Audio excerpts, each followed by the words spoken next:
Hello, hello, hello. Hello. I'm so happy to be here. We are going to have an amazing conversation with a friend of mine, Gabby. She is a trauma coach, a somatic healer coach, and we are gonna talk on healing the trauma, on spirituality, on dating, and we are having some surprises at the end, some announcements. So make sure you're staying until the end. Hi, beach girl. What's your name? And everyone who is here, let us know where you are from. And can you hear me? Yay, where you are from, guys. Just gonna.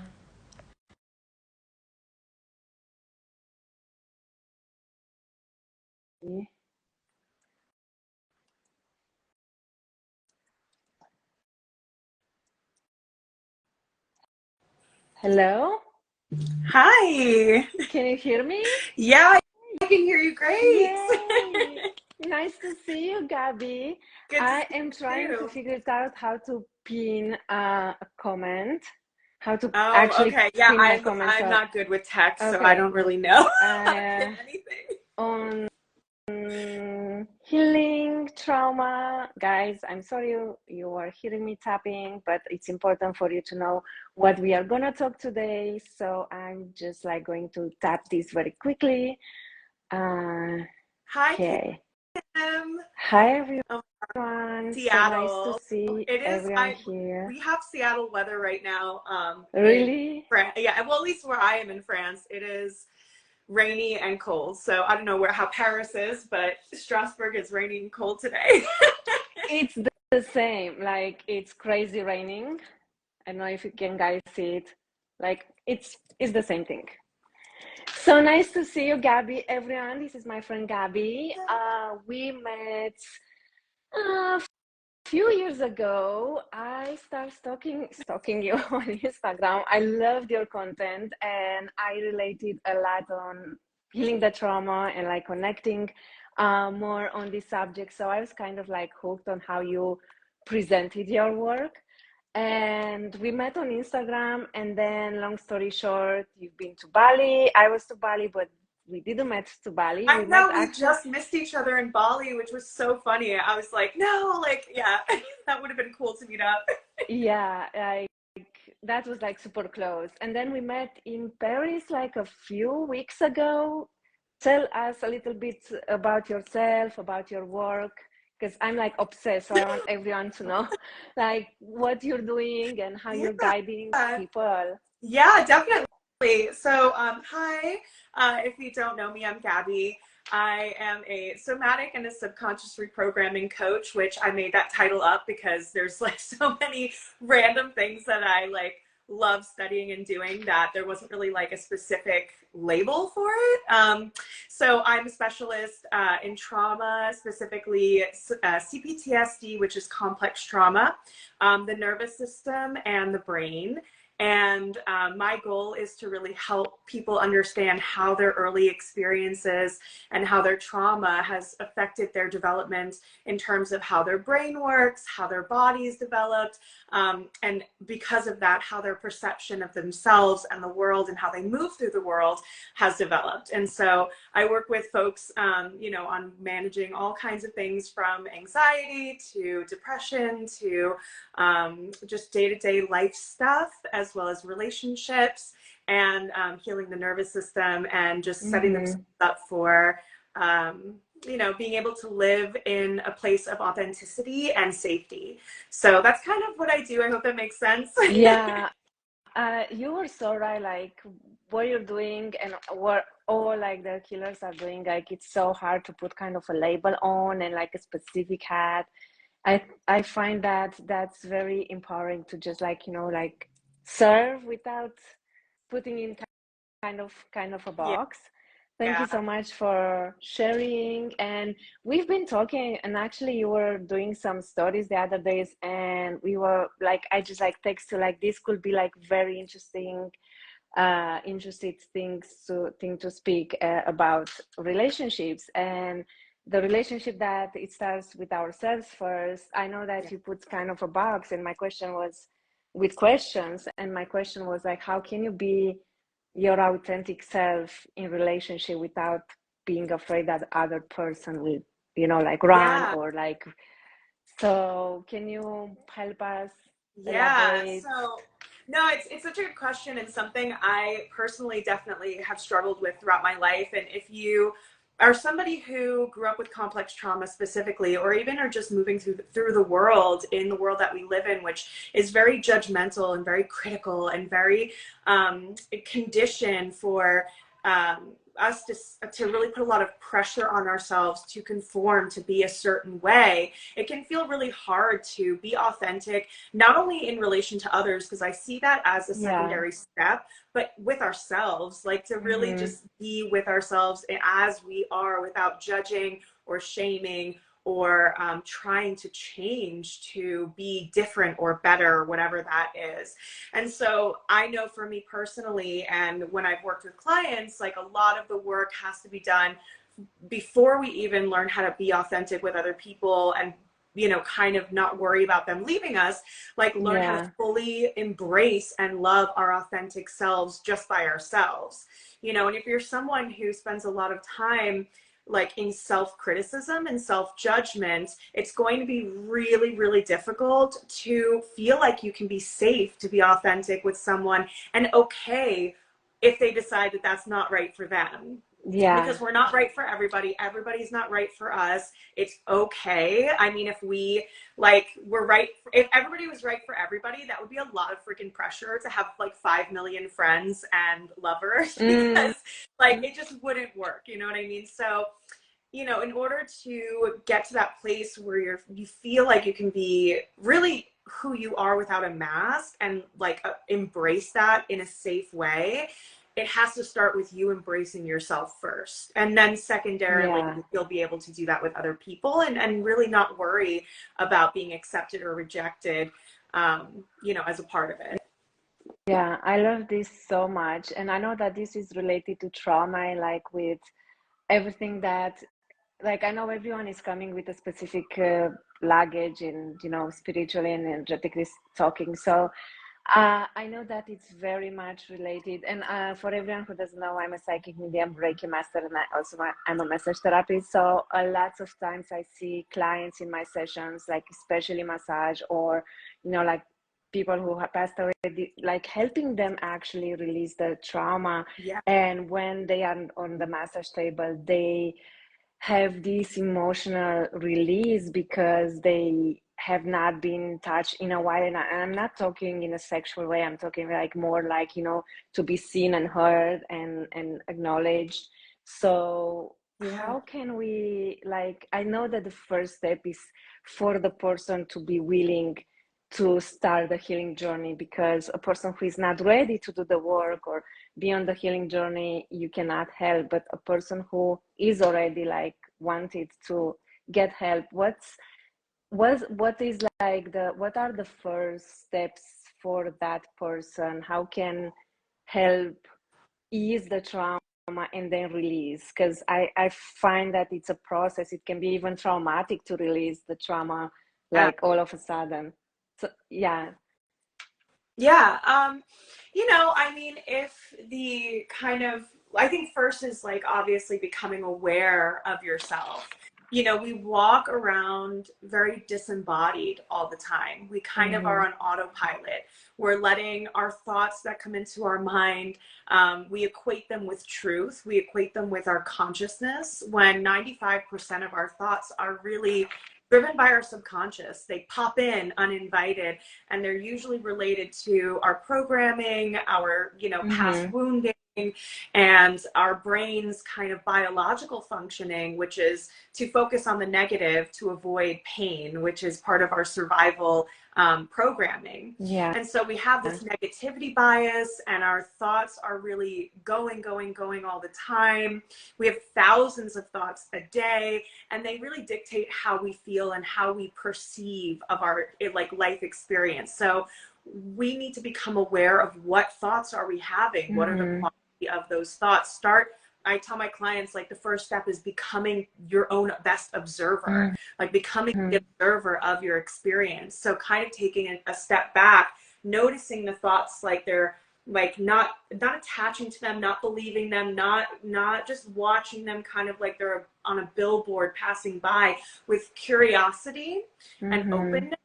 Like you're kind of just exploring, what are these telling me, these thoughts? What are they telling me about how I feel, about what I need? And really showing yourself a lot of compassion through that.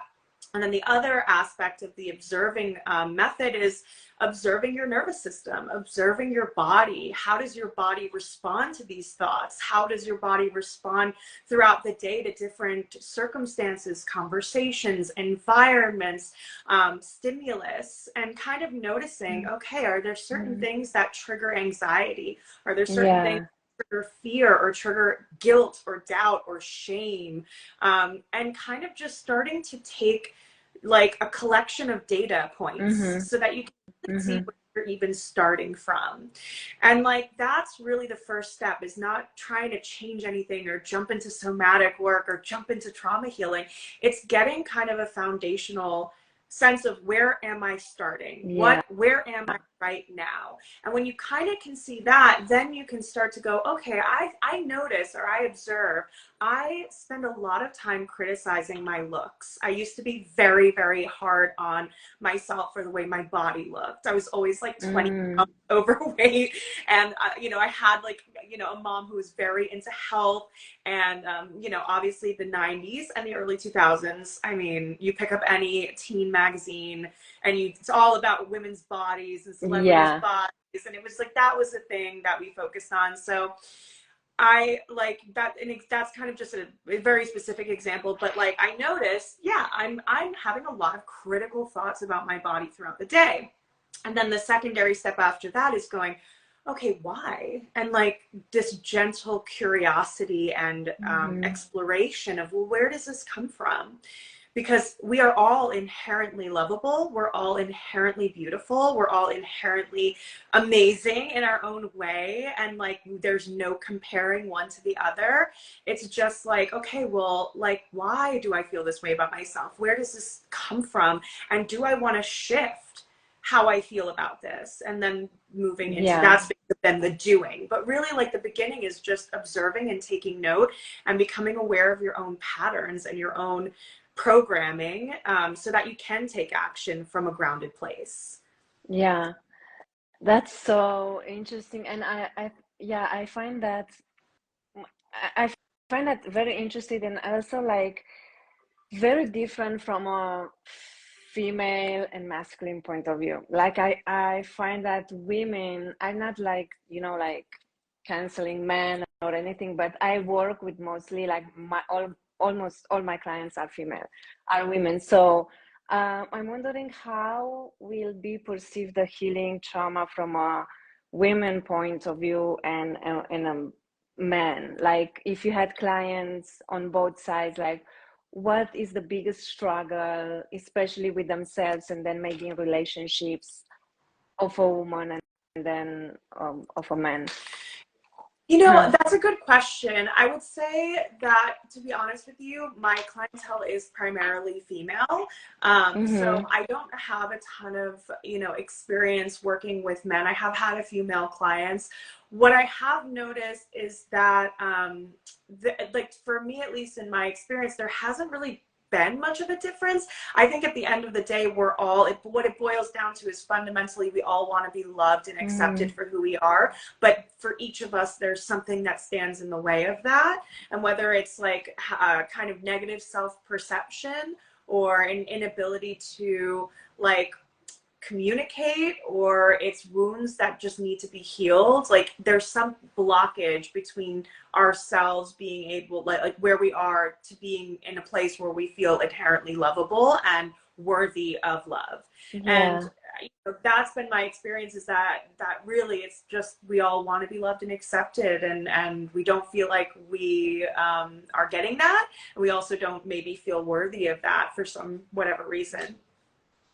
Especially the worthiness and like the self-worth and the idea that men need to be not to be vulnerable. I need to be strong, and like the besides the fact that they are taking care of a house, they cannot show their feelings because they have been grown up with this idea that they need to be strong. And I find very beautiful when a man is actually vulnerable and opens his heart or his mind, and it shows. And I find that that's also a way on a man's healing journey, and especially when a woman can hold space for that. And I find that interested how in partnerships, because you're gonna talk about this and how you're gonna prepare something for the collective, for your audience, and Yeah. everyone who wants to join as well. Um, I find that in partnership, you can see yourself so clearly if you thought that you have some, especially like, for example, I am not dating at the moment, and from my point of view, maybe for what can I say, actually, for people who are afraid maybe to date because they are afraid to be not necessarily seen, but as doing the healing work to discover that they have more healing work to do. It's like kind of like avoiding unconsciously to do more healing work. Does that make sense? Like like avoiding dating because they feel like they have more healing to Yes, do. Yeah. as the partner will mirror actually the work. So Yeah. yeah, or maybe putting not necessarily their worth into that person, but wanting to make it kind of perfect Yeah. because Yeah. yeah. Well, this is like a bit, it's actually really funny because it's on my list of things I want to talk about for my content. But basically, like, we have this idea that we have to be in some kind of fully healed place to be able to have a happy, healthy relationship, to feel safe in it, and to meet the right kind of person for us. And the truth is, like, that's bullshit. We don't have to wait. There's no right time. What I do suggest is giving yourself some period of time to build awareness around your own needs and your wants and your wounds, and kind of like start healing on your own. But if you're already doing that, you can go out and start meeting people if Mm-hmm. you feel ready. It just depends on how you Mm-hmm. feel.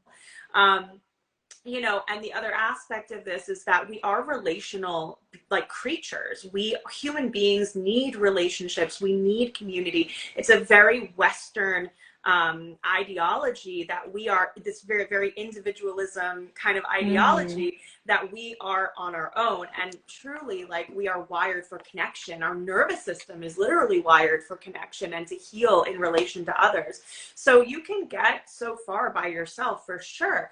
But at a certain point, when you feel strong enough and aware enough, and like you have the tools and the resources to be able to start, exploring what it's like to be in a relationship, there is a lot of really beautiful, important healing that comes in the process of dating, and in the Yeah. process of, once you found that person, being in that relationship, learning how to feel safe in that connection. So you can heal a lot just by dating. You learn how to really love yourself. You learn how to like, communicate. You're learning how to practice non-attachment. There's a difference between attachment and connection, right? And Mm. dating is such a, like, hard but beautiful practice for learning that, because we go in and we want to attach to somebody. We want somebody to love us. And it's like, oh, wait, hold on. I'm looking for a real, genuine connection, not to Mm. attach and change myself and force somebody to stay with me, and in that process re-traumatize myself because I'm not having my needs met, or I'm not communicating the way I want to, or I'm not receiving what I want. um, so it's like, there are so many different things that you can do to heal while you're dating and having that kind of matching experience.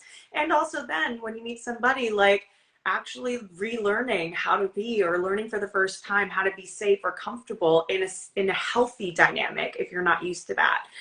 So don't wait. Like, don't there's no perfect point in your healing journey to go out there and start, like, meeting people. Like, if you feel ready and you feel motivated, go for it. Mm. That's what I think. That's So right, and especially what you said from a healed point of view, I find that this very um heartwarming, because what about, like, for example, people who have been in toxic relationships, or like not necessarily, let's say, romantic toxic relationships, but relationships who kind of like chip their self-worth, or what if there is kind of this genuine person that, let's say, we are dating, I'm dating, or someone here is dating, and they are just like writing nice things, or like it's too good to be true. What's the line actually from um, um beautiful wrapped narcissist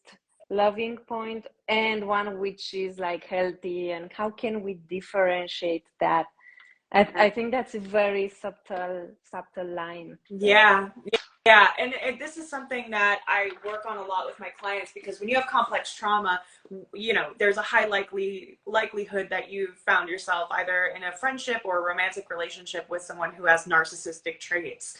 And that's because just empaths and narcissists are magnetized to empaths, and it just Mm, that way, and it's unfortunate. So, and this is something that if you're interested in learning more, I'm teaching like a specific set of tools and ways to do this that I'll talk about right now. One of them in the masterclass that I'm doing, so the link is in my bio, it's in November, Dating Smarter. But basically what you want to do is you want to um, there's a couple of things. So I think a big thing that I have my clients do is I have them actually write down what are safe traits and qualities and characteristics mm, or that a healthy person has, and what are like not safe characteristics and traits. So like green flags and red flags.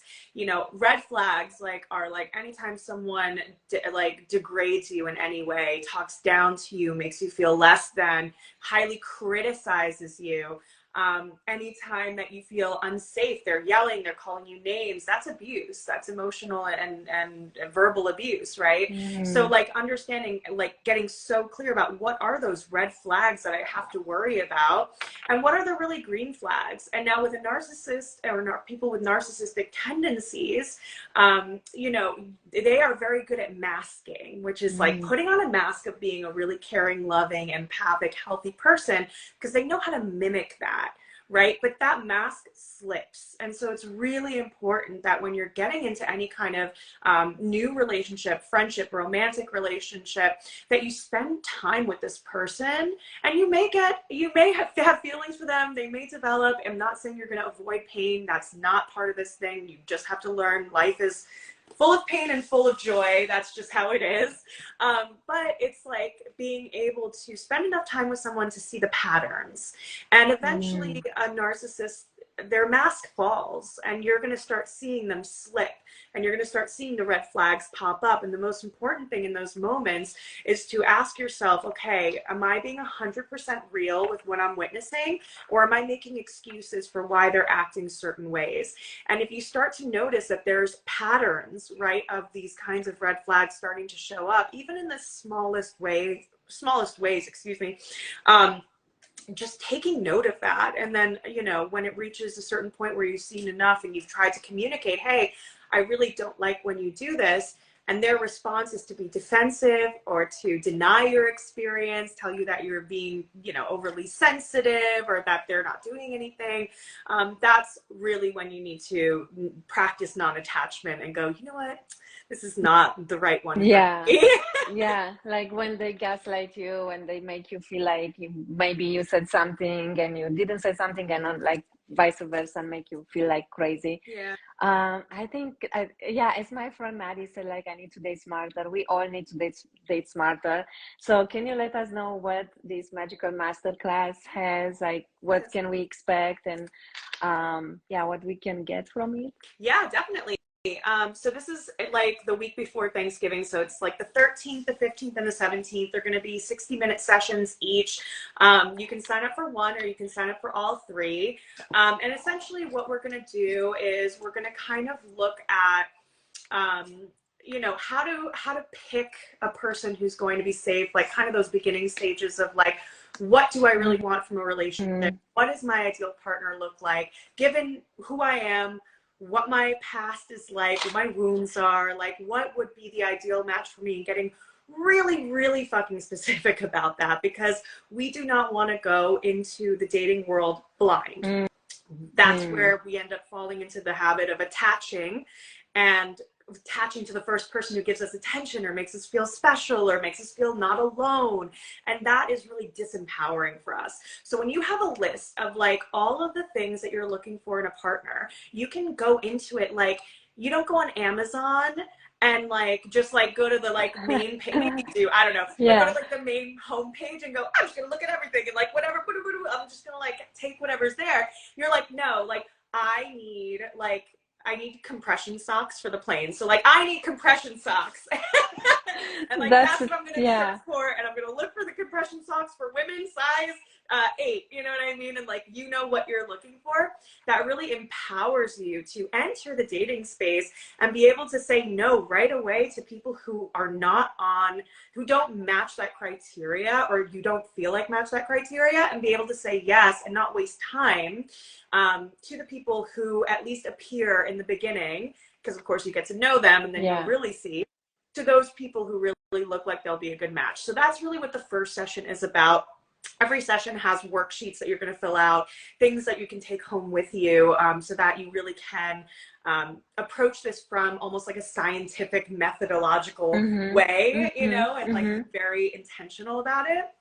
And then the second session is going to be more so about activating your magnetic energy. So really learning how to step into your sensuality, your power, your confidence, how to regulate your nervous system, and approach meeting people and dating from a very grounded, conscious, and empowered place.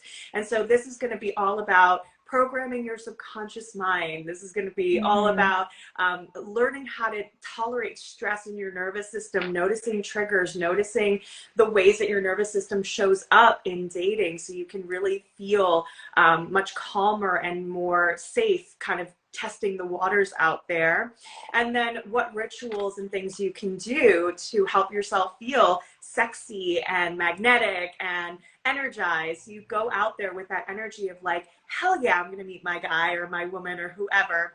Like, hell yes, it's out there waiting for me. And I'm not coming into it anxious or fearful, but rather coming into it from a really, really empowered energy. So that's the second session. Yeah. And then the third session, the last session, is going to be like, okay, now I've met kind of the person I'm interested in. I've met, maybe I'm in a serious relationship already. And it's all about, okay, like now how do I learn how to, let's say, feel safe or communicate effectively in this relationship and heal in the dynamic of being with someone else. We've done the self-healing work by ourselves. We've done the work while we're dating, and now it's like, okay, what's the work now that we're partnered, and how does that look like, and what does that feel like? And so really learning how to communicate your boundaries, your needs, your desires, right? Not just like, hey, I need you to clean the dishes, but like, hey, I need this in bed, you know, like those awkward conversations that we sometimes avoid, right? So really learning how to be in these partnerships. And if you have trauma, if you've been in toxic relationships, if you have CPTSD or PTSD, a lot of times healthy relationships will feel boring, or they'll feel off or unsettling, and we'll kind of get in our own way and either push that person away, or we will feel just really anxious. We won't be really settled, or, you know, like any of those things. So we won't be able to feel safe essentially in a healthy dynamic. So how do we retrain our nervous system to actually learn that it's okay and in fact like lovely to not be in chaos? Like we don't need chaos. Love doesn't equal pain and chaos. Like love is a little boring sometimes because it's peaceful. Like it should be. Like that's what we actually need to train ourselves to understand is what is going to be good for us. So that's kind of like the last session. And so really depending on kind of where you are in your journey, you can either do the full series or you can kind of pick and choose which sessions would be the most relevant for you. But that is like the journey that I've taken my clients through, that I've put myself through, and it's been so helpful, and it gets results so much faster And it's funny, I Mm-hmm. actually just went to a wedding of one of my clients, and this client of mine, like I had seen her for on and off for about 3 years. And when I first met with her, she was really struggling with complex trauma, with like toxic relationships. And then, you know, at the end of everything, and we'd worked on most of the trauma. And then at the way end, we started working on the dating and relationships. And within a year, she like met the love of her life. He's an amazing guy, like got married. Like I just went to their wedding. I was like crying. I was like, oh my God, this is so beautiful. And you know, it's just like so wonderful to see like how this plays out in real time when you do Mm-hmm. that work. And you know, a couple of other clients who I've done this work with as well have really found their partners. And it's amazing. Like when you do this when you get specific and you get intentional and you're conscious, you can attract and find your soulmate, or at least someone who is really, really, really right for you. So yeah, so that's essentially what it's all about. I love this so much, and I'm completely hooked on this. Like, I'm getting in, like, I'm sold on this. I think we all need, especially women. I'm talking for women because mostly I work with them.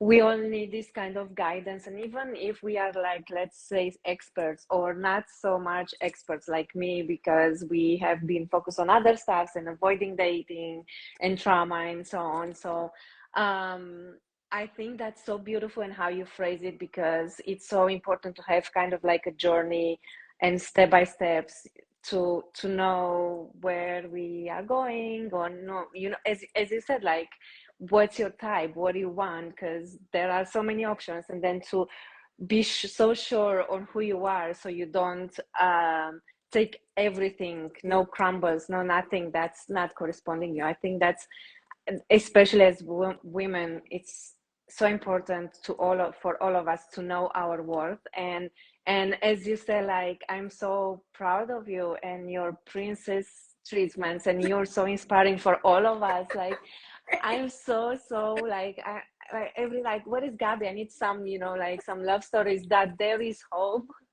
and we all Yes. can have that inspiring love story.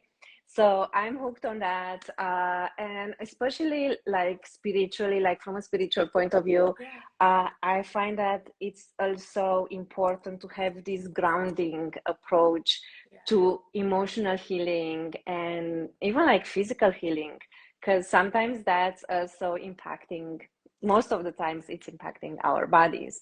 So depending on if someone is like introvert, extrovert, you know, and so much more complex, like if you hold everything, and you know, that's a whole other life for this. Yeah. But yeah, I'm like in, I love sign me it. up, Gabby. And I'm curious too, like what, like if, like what from the spiritual perspective, like what have you encountered in terms of like your clients or yourself, like, and dating and relationships, Yeah. like how does spirituality like support, like spiritual work support that experience? Yes. So I work in various levels in spirituality. I work with people who are willing to have a conversation with their loved ones in spirit. So I'm a medium, and I'm also doing some psychic sessions, which the difference is that when I do psychic sessions, is like I'm doing for the person's energy in front of me, and mediumship connecting with the person spirit who is passed away. So and especially like if it's to say a personal story, one time when the only time when my grandpa passed away, I had a mediumship session, and he said like the regrets kind of like he had in life was that he was so strict and he didn't enjoy life, and was like this is what I've done, and I wanted to be more relaxed. So I find that the common, and I'm not talking only because of this session, but also for my clients, for their loved ones in spirit, the common message is that having more fun and being more authentic is like our two major, let's say, ingredients for fulfilled life, like especially being authentic and having fun, like not taking life so serious and autopilot, and enjoying your creativity, kind of like finding, I know it sounds like a myth, but I truly believe in finding kind of a balance between personal life and also professional life. So Yeah. Yeah. yeah, especially for mental health and for your heart and for your soul. So the common message is like, you have to enjoy life, you have to be authentic, you have to speak your truth. That's so important. Like speaking your truth, being authentic, those are the major ones. And also for like people here for whom I'm doing session like psychic readings, there is this fear, especially of root chakra being blocked, meaning the survival, like I need to survive, or like I'm stuck in a job that doesn't fulfill me, but I need to be doing this because it's what it keeps me alive.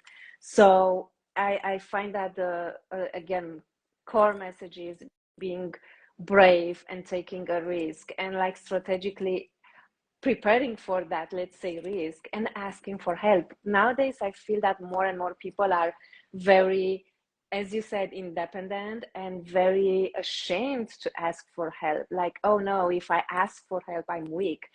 Doesn't matter if it's a woman or it's a man, it's like the same. If I ask for help I'm weak, or like I'm not smart enough, or not good enough. And then also the perfectionist person, which comes also from trauma, kind of like not necessarily not being good enough, but it needs to be perfect so I can avoid criticism and so on. So kind of like a common message would be being authentic, speaking your truth, and enjoying life, not taking yourself so serious, which sometimes it's hard to do because it's like hello world, it's like lots of things Yeah. on the same time happening. And also to prioritize yourself, like when you feel, especially people in corporate, um a lots of my clients in corporate, they sometimes they are burned out because they are doing more professional work than soul work, and that's kind of an balance. So that's kind of like, um let's say, the common messages for from the spiritual world and energy world, because we always have also, like, as physical bodies here, we have also like spirit guides who guide us. And sometimes when we go on the path of autopilot, we close our intuition Mm-hmm. and we don't hear those messages who guide us maybe back on the same path. So I'll say, like, for also for your students, like going within and trusting their intuition and connecting with the spirit guides, if they believe, of course, like everyone is free, has free will, like that matters also so much, so they know that they are not alone, even if they feel that Oh, sometimes they are alone here. yeah. That's so important, let's say, for emotional survival. So I Yeah. find it very, very strong. Oh, I love that. I feel like there's so many good reminders and so many good like things in what you just said. And like this concept of like work-life balance, or like Yeah. you're like, remember you're a human being and not just, Mm-hmm. going through every single day, going through the motions on autopilot, or just focusing on how productive or how good you Yeah. are. Like, it's like, have fun. Like, don't let that kind of playful childlike quality die after you're a child, which we all really tend to do when we're Mm. adults. We get so serious and everything has to have like a purpose, and we have to Yeah. like, Yeah. our parents and everything we do is like, has to be so like in a box. And it's like, no, like, enjoy your life, like learn how to do both, like have that professional side of you, but also like don't let it dictate every single part of your life. And like, I'm a big believer in spirit guides and ancestors and the universe and universe's energy, and that's like my thing.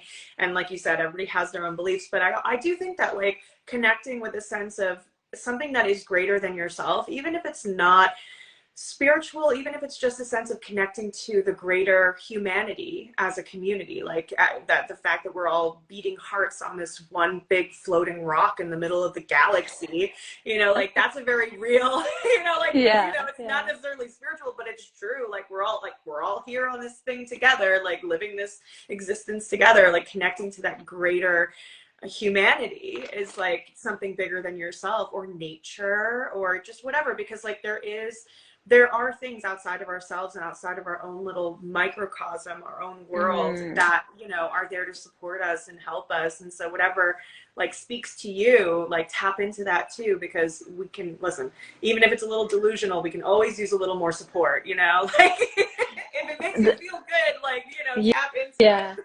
Sometimes that's life-saving, like if you have this type of connections and kind of a trust and faith in something, that's life-saving most of the times. And I highly encourage people to get that. And especially if they are like women and they want to unplug or they want to just like go away. I would love to speak a little bit about the retreat that's upcoming Yes. in Bali, which is like Guys, it's gonna be so good, this retreat that she's doing, and I'm so sad. I'm gonna be like 7 months pregnant, so I can't get on a plane to go. But I was gonna be there, and I'm so sad I can't be there now. Oh my god, yes, please like share all about the retreat. Yeah, baby girl is more important than anything else. She has parents, so you need to take care of her first. Sure. But yeah, like next time you come with her or you come alone, so you unplug. But yeah, I'm co-hosting this retreat for women by women. I'm co-hosting it with my friend Maddie, and it's called She Wolf in Bali. And we put the name She Wolf because it's this strong embodiment, like awakening the wildness within every woman who has forgotten her voice, her heart, and is like giving her power away. And the aiming of this retreat is to create a beautiful cocoon where we can hold space for every one of us, and especially women who are joining our retreat, is created for them to take their power back and to just unleash the wild within. And we had, this is the second retreat in Bali. We had the first one last year, and we've done a lot of things. We have howler at the moon. Howl, yeah. Yeah, I love that. So my accent sometimes. So it was like, oh. And imagine like 10 to 12 women in the middle of the woods, like screaming and, you know, like feeling your energy and like taking your fucking voice back for everyone who has cut your voice. So basically it's for every woman who wants to take her power back, who just wants to unplug, who just wants to spend time with her persona with no to-do list.